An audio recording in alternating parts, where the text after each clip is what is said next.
ഇന്ന് ബ്രേക്ക്ഫാസ്റ്റിന് നമ്മൾ ഉണ്ടാക്കുന്നത് നല്ല സൂപ്പർ ടേസ്റ്റുള്ള ഒരു മുട്ടക്കറിയും ചൂടോടെ കഴിച്ചാൽ ചപ്പാത്തിയേക്കാളും എളുപ്പത്തിൽ ഉണ്ടാക്കാൻ പറ്റുന്നതും നല്ല ടേസ്റ്റുമുള്ള ഗോതമ്പടയുമാണ്. അപ്പം ചപ്പാത്തി കുഴച്ച് നമ്മൾ സമയം കളയേണ്ട, ഇതിനാണെങ്കിൽ നമുക്ക് എളുപ്പത്തിൽ ഉണ്ടാക്കിയെടുക്കാൻ പറ്റും. അപ്പോൾ ആദ്യമേ തന്നെ ഗോതമ്പ് പൊടി 2 കപ്പ് എടുത്ത് ആവശ്യത്തിന് വെള്ളം ഒഴിച്ച് നമ്മൾ കുറച്ച് ലൂസായിട്ടൊന്ന് കുഴച്ച് വെക്കണം. ഒരുപാട് ലൂസാകാൻ പാടില്ല. അതിനുശേഷം ഒരു 4 മുട്ട കുക്കറിൽ ഒറ്റ വിസിൽ വരുന്നിടം വരെ ഒന്ന് പുഴുങ്ങിയെടുത്ത് തോട് കളഞ്ഞ് വെക്കണം. ഒരു 2 സവാള എടുത്ത് ഇതുപോലെ ചെറിയ കഷ്ണങ്ങളായിട്ട് മുറിച്ച് വെക്കണം. നമ്മൾ 2 സവാള ഇതേപോലെ ചെറിയ കഷ്ണങ്ങളായിട്ട് ആദ്യം ഒന്ന് മുറിച്ച് വെച്ചതിന് ശേഷം ചോപ്പറിലാണ് ഞാൻ കട്ട് ചെയ്തെടുക്കുന്നത്. കാരണം ചോപ്പറിലാവുമ്പോൾ സവാള നല്ല ചെറിയ പീസുകളായിട്ട് നമുക്ക് അരിഞ്ഞ് കിട്ടും. അപ്പോഴേ എളുപ്പത്തിൽ വഴറ്റിയെടുക്കാനായിട്ട് പറ്റും. അതാണ് ഇങ്ങനെ എടുക്കുന്നത്. സവാള കത്തുകൊണ്ട് നമ്മൾ ആദ്യം ചെറിയ കഷ്ണങ്ങളായിട്ട് ഇതുപോലെ മുറിച്ചിടണം. അതിനുശേഷം വേണം നമ്മൾ ചോപ്പറിൽ ഇട്ട് അരിഞ്ഞെടുക്കാനായിട്ട്. പെട്ടെന്നാണ് ഈ ചോപ്പറിൽ അരിഞ്ഞെടുക്കാൻ പറ്റുന്നത്. ഞാൻ ചോപ്പറിലിട്ട് അരിഞ്ഞെടുത്തിട്ട് അതിൻ്റെ കൂടെ ഒരു 3 പച്ചമുളക് കൂടെ ഞാൻ ഇട്ടിട്ടുണ്ട്.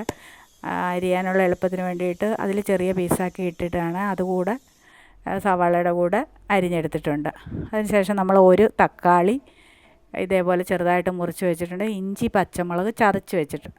ഇഞ്ചി വെളുത്തുള്ളി ചതച്ച് വെച്ചിട്ടുണ്ട്. കറിവേപ്പില മല്ലിയില ഉണ്ടെങ്കിൽ ആ മല്ലിയില കൂടെ എടുത്ത് വെച്ചാൽ നല്ല ടേസ്റ്റാണ് മുട്ടക്കറിക്ക്.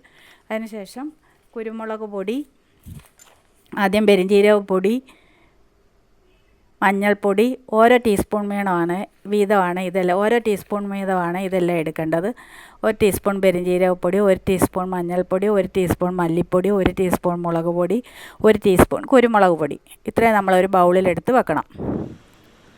അതിനുശേഷം മുട്ട കത്തി കൊണ്ട് 4 സൈഡും ചെറുതായിട്ടൊന്ന് വരഞ്ഞ് വെക്കണം.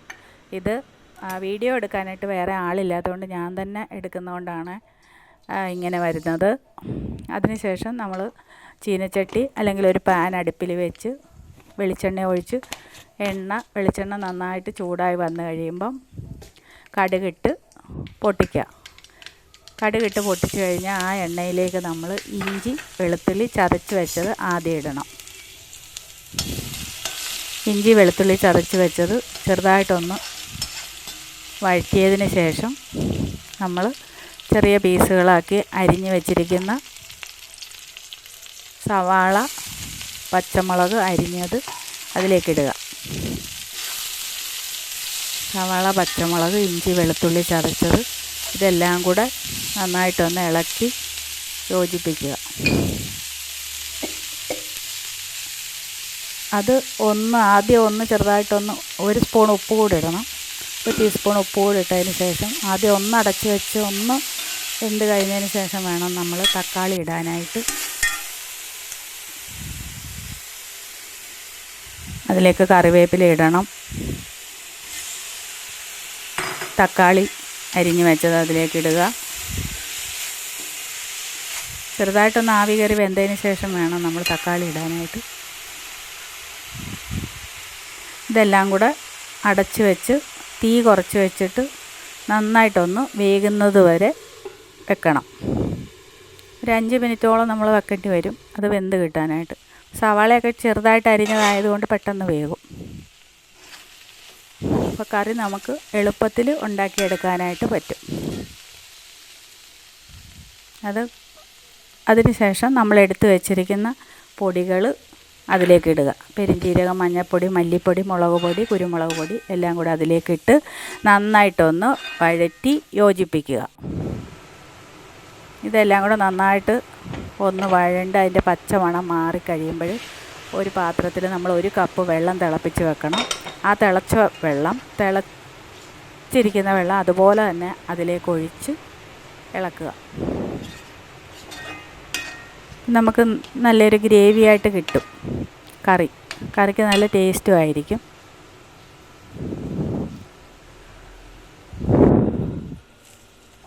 അത് ഒന്ന് അടച്ച് വെച്ച് വേകാനായിട്ട് വെക്കണം. അപ്പോൾ അതിൻ്റെ പച്ചമണമെല്ലാം മാറി നല്ലതായിട്ട് കിട്ടും. അതിലേക്ക് നമ്മൾ മുട്ട അതിലേക്കിട്ട് ഇളക്കി ചെറുതായിട്ടൊന്ന് അടച്ച് വെച്ച് ഒരു 2 മിനിറ്റ് ഒന്ന് അടച്ച് വെക്കണം. ആ മുട്ടയിൽ ഈ ഗ്രേവി എല്ലാം നന്നായിട്ടൊന്ന് പിടിക്കാൻ വേണ്ടിയാണ്. അപ്പോൾ നമ്മുടെ സൂപ്പർ ടേസ്റ്റി ആയിട്ടുള്ള മുട്ടക്കറി റെഡി ആയിട്ടുണ്ട്.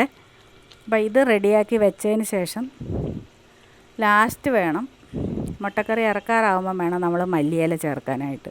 എന്നാലേ അതിൻ്റെ ടേസ്റ്റ് കിട്ടത്തുള്ളൂ. എന്നിട്ട് ഒന്നുകൂടെ അടച്ച് വെക്കാൻ വേണമെങ്കിൽ. അത് അടച്ച് മാറ്റി വെച്ചതിന് ശേഷം നല്ല ചുവട് കട്ടിയുള്ള ദോശക്കല്ല് അടുപ്പിൽ വെച്ച് നമ്മൾ എടുത്ത് വെച്ചിരിക്കുന്ന ഗോതമ്പ് പൊടി കുഴച്ച് വെച്ചിട്ടുണ്ടല്ലോ, ആട്ടമാവ്, അത് ഒരു പാത്രത്തിൽ കുറച്ച് വെള്ളം എടുത്ത് വെച്ചതിന് ശേഷം ആ വെള്ളത്തിലൊന്ന് കൈ മുക്കിയതിന് ശേഷം വേണം ഈ മാവ് എടുക്കാൻ. അപ്പോൾ കയ്യിൽ ഒട്ടില്ല. അതുപോലെ തന്നെ ദോശക്കല്ലിൽ പരത്തുമ്പോൾ നമ്മുടെ കൈ ചൂടാവാതെ ഇരിക്കും. അത് നന്നായിട്ട് ഇതുപോലെ പരത്തിയതിന് ശേഷം ഒരു വശം മൂത്ത് കഴിയുമ്പോഴത്തേക്കിന് തിരിച്ചിടുക.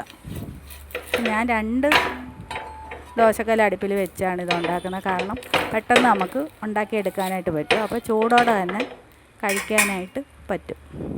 എളുപ്പത്തിൽ 2 ദോശക്കല്ലാകുമ്പോൾ എളുപ്പത്തിൽ നമുക്ക് ഉണ്ടാക്കിയെടുക്കാം. അപ്പോൾ നേരത്തെ തന്നെ നമ്മൾ മുട്ടക്കറി തയ്യാറാക്കി വെച്ചിരിക്കുന്നത് കൊണ്ട് അത് റെഡി ആയാൽ ഉടനെ തന്നെ നമ്മൾ ദോശക്കല്ല് വെച്ച് ഈ ഗോതമ്പട ഉണ്ടാക്കണം. അത് ചൂടോടെ കഴിക്കാൻ നല്ല ടേസ്റ്റാണ്. കുറച്ച് സമയം ഇരുന്നാലും നമുക്ക് കഴിക്കുന്നതിന് മുട്ടക്കറി ഉണ്ടെങ്കിൽ, മുട്ടക്കറിയെന്നല്ല, കടലക്കറി, ഏത് കറിയുടെ കൂടെ വേണമെങ്കിലും ഇത് കഴിക്കാൻ പറ്റും. നല്ല ടേസ്റ്റായിട്ടുള്ള ഒന്നാണ്. എല്ലാവരും ഇത് ട്രൈ ചെയ്ത് നോക്കണം.